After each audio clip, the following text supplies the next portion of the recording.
Hi everybody, this is Johnny from Lions and Bowties, and today I'm going to be talking about something that I'd rather not be talking about, honestly. And it's something that's been bothering me these last few days. I would have made a video a few days ago, but, well, I didn't have the equipment. That's why I've been so quiet this last few months, because Riordan, co-founder of Lions and Bowties, we share equipment, you see, and we don't live together over the summer. Because we're university students, we share our houses when we're in term time, whatever, not important.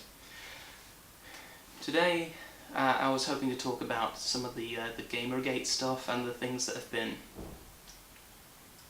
some of the things involved in it, because it's been bothering me, honestly, and, well, I hate to get heavy. I don't like getting heavy on my videos, because, well, if you're on this channel, you probably will have seen some of my other things already anyway, and you know I try to be quite positive about about what I'm working on.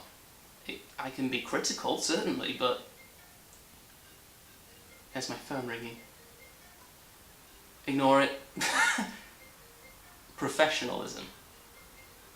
And action. Okay. Yeah, I could be critical about my stuff, but I try and be quite positive. I try and look at the good. That's what I see these mediums for. What media is for in general. It's for communication and it's for positivity. These things are entertainment, and therefore enriching our lives. So when I see the negativity that's been going around the internet recently, I could say the last couple of weeks, whatever, with the conspiracy slash the Gamergate.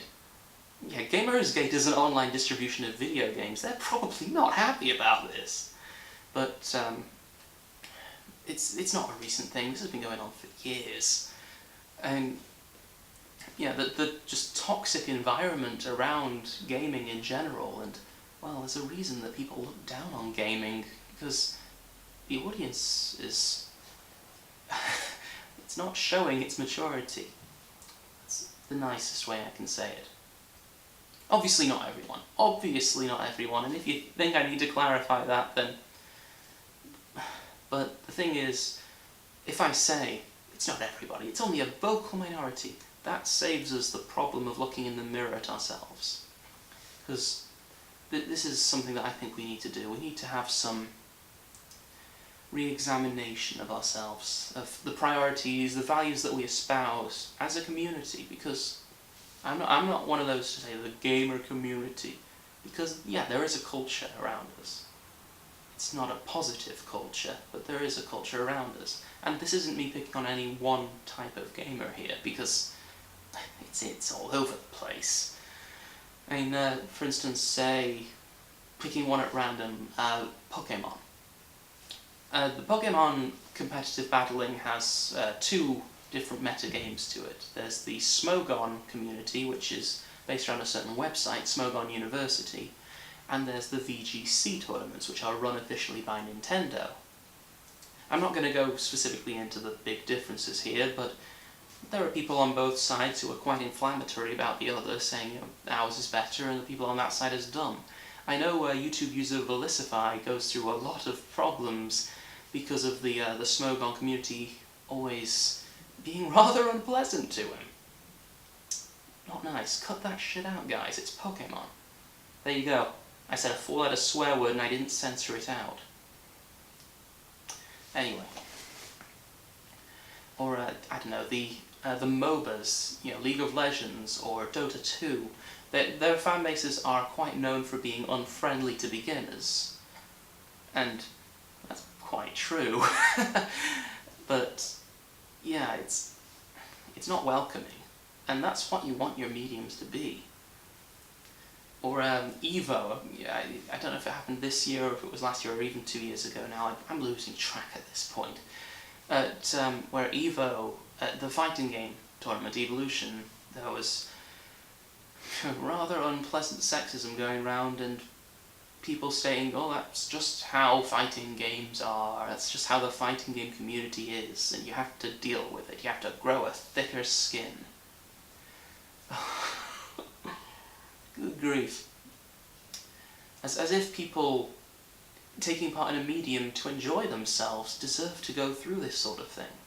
There was a Polygon article that went up a few days ago. I forget what it was specifically called off the top of my head. I'll put a link down in the underbar.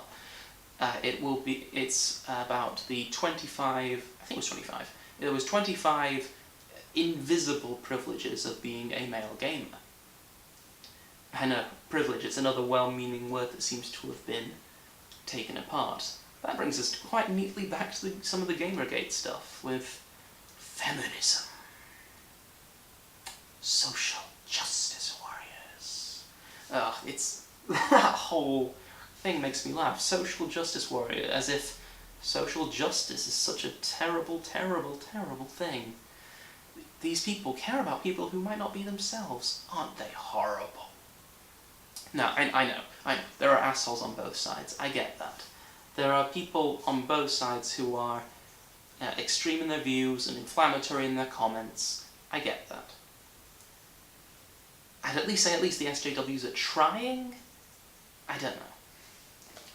But yeah, this whole thing seemed to have started around Zoe Quinn, who was a developer of a game called Depression Quest. If you've not heard of it, it's an independent game, and it tries to it tries to paint the picture of what it's like to have depression to somebody who doesn't have it, which I'd say it's a pretty nice attempt to try. I mean,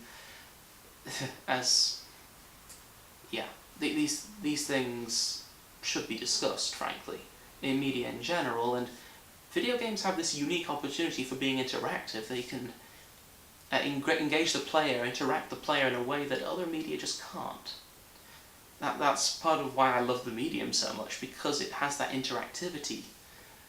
But Depression Quest is wrapped up in a whole few issues in and of itself, which a lot of gamers just haven't gotten over yet. One being the idea of whether it's a game or not. Because there are some games that have less gameplay, which is such a loosely defined term anyway, but it has, it doesn't have combat, for instance. It doesn't have you jumping, it doesn't have you solving puzzles. Therefore, is it a game at all? My answer to that is, of course it is. There's a lot of games that get this sort of criticism. There's like Dear Esther, or Gone Home, or the Stanley Parable, or Journey, or The Unfinished Swan, where it's like there's no combat, or there's little interactivity in general, and you're observing the story, or the world, or taking in the aesthetics. And some people refuse to accept them as games. Me personally, I say yes, definitely, they're still games. They're interactive electronic entertainment, ergo, they're video games. It's the same issue that comic books had a few decades ago, when they decided to go with the name graphic novel instead, because comic meaning, light-hearted, having comedy, which if you've seen comic books in the last few decades, you know that's not the case for a large number of, obviously not all, but say, you look at the big, influential comic books of the last few decades, you tend to see serious business, quite gritty, quite I'm an adult storylines. But video games have been going through a similar sort of thing, really. But yeah, the other side is the concept. Some people say the concept of Depression Quest, because it's not immediately, it doesn't sound like fun. It's not. Having depression isn't fun. But that never stopped, say, Phoenix Wright or Harvest Moon. Who thinks being a lawyer is fun?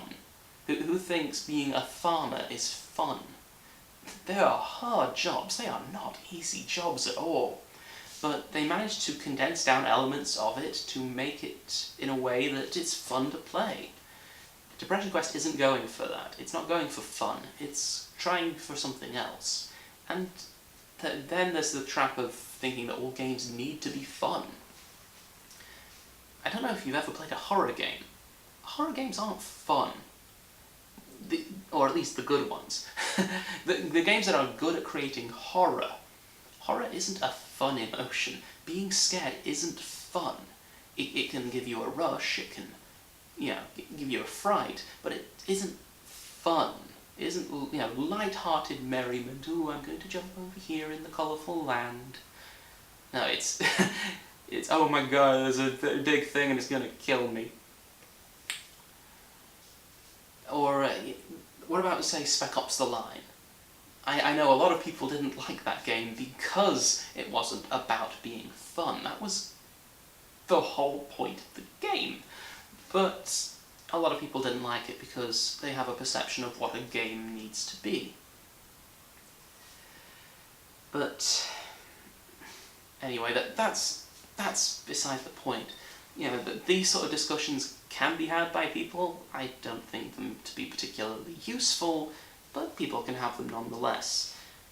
My big problem that's been going around is the toxicity, as I said before about, say, Smogon or VGC, and but even that, there's players slinging mud at each other. What about the developers themselves when they get involved? I mean, some people will say Filtfish is an example. Filtfish is a really extreme example. Filtfish is quite an inflammatory person in himself. He's quite opinionated, and rightly so. Who isn't on the internet? But, people were assholes to him. He was an asshole back. What about the people who didn't ask for that?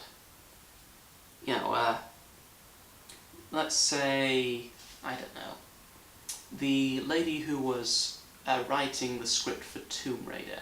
Hang on, what was her name again? Hang on, I had it up on my laptop, and I can never remember her name.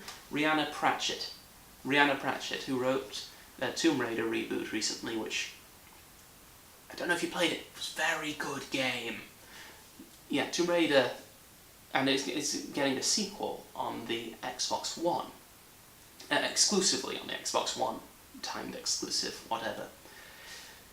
And a lot of people freaked out when they heard that because they played it on PlayStation, or they played it on Xbox 360 and haven't got a Xbox One yet, or they played it on PC, whatever. People flipped out. And a bunch of people decided it'd be best to go and send rather hurtful messages to Rhianna Pratchett about asking why. Why is this happening? Do you not care? It's ridiculous. Come on, guys. She's the story writer. Do you even comprehend that? She wrote the story. She's not the manager of the company. She's not the marketing head of the company. But the thing is, she'll work for Crystal Dynamics. They won't even have much of a say in this. It'll be Square Enix head office who will be working on this, who will be deciding this, because it'll be a deal between the publisher and Microsoft. That's how it works. Crystal Dynamics, if I were to say an assumption, I'd say they have a PC and a PS4 build anyway, just waiting for the timed exclusivity deal to run out, but she's the writer. Her experience with the game is quite small, and it doesn't matter. It doesn't even matter. It shouldn't matter if she's the most important person. It shouldn't matter if it's, say, I don't know, Cave Stories creator, Daisuke something or other, or the guy who made Dust and Elysian Tale. I mention those specifically because those are just, one-person teams. Or Team Meat, which is just 2 people. It doesn't matter. You don't do that to people. You don't go... I can't believe I need to explain this to adults, because I assume most of you are adults. I know some of you are going to be teenagers. Doesn't matter to me. You're old enough to know better. Maybe that's to do with the internet itself, that the nature of the beast. We're all talking heads. I'm in this screen. Beyond here and beyond here, you've got no idea what's going on in this house. I could have a giraffe over there and you wouldn't know, and it doesn't matter to you because the content of this video is just me talking to the screen. And that's all I plan on showing you, really. But this dehumanizing it's really problematic. I mean, I don't even know what to say much more on this. I mean, this isn't the sort of video I enjoy making. I don't want to be a nag or a complainer. That's not who I am. When you look at my videos, I try and be positive, and I want to be positive. I love gaming, I really do. It's been my favourite medium since I was a very little kid. I had an NES when I was very little, then I had a Mega Drive, then I had a PlayStation. How was that for a multi-platform childhood? I didn't get a chance to become a fanboy. And then I got a Game Boy Color when I was at my 10th birthday. It came with Pokemon Yellow, and it was the best thing ever. Now this here, Super Metroid. It's my favourite game of all time. Yes, I did just say I had a Mega Drive and then a PlayStation. I didn't have a Super Nintendo, I went back. That's how much I love the medium. It's my favourite game of all time. But yeah, I love other things. So I love Mario, I love Sonic, I love Metal Gear Solid, Final Fantasy, Mass Effect, Dishonored. There's lots and lots of games that I really enjoy. And I continue. And I continue to keep celebrating this medium. Speaking of which, if you want to see my video for next time, because I'm not going to keep up this sort of silliness. No, that's out of focus. But the range of focus on this camera is really small. This is a borrowed camera. If you want to see positivity, then see my other videos. You know, you can click here to see the first video I made for this channel, actually. This was, goodness, it was a year ago now. Time goes fast. Anyway, click right here, where I was talking about Pokemon, about how much I love that game. Trying to define what genre it is. Anyway, and when it's up, you can click here for next week's video, where I dissect the opening 5 minutes of Sonic the Hedgehog 3.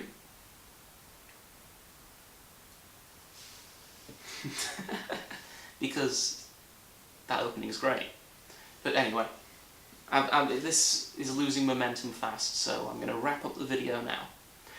If for some reason you liked this rambly video, if I've said something that you agree with, then please give me a like. If you didn't like what I said, and judging from what I said, there's probably something that upset you, then feel free, give me a thumbs down, but most importantly, and this is important, this is really important, go down to the comments section and tell me why. Because this is important to me. I like discussions. I want you to tell me, how can I improve? Or, if you want to give me a good comment, please feel free to do that as well. Also, if you want to follow us on Facebook, Twitter, Google+, links are down in the underbar. And I've been Johnny from Lines and Bowties, and I'll see you next time.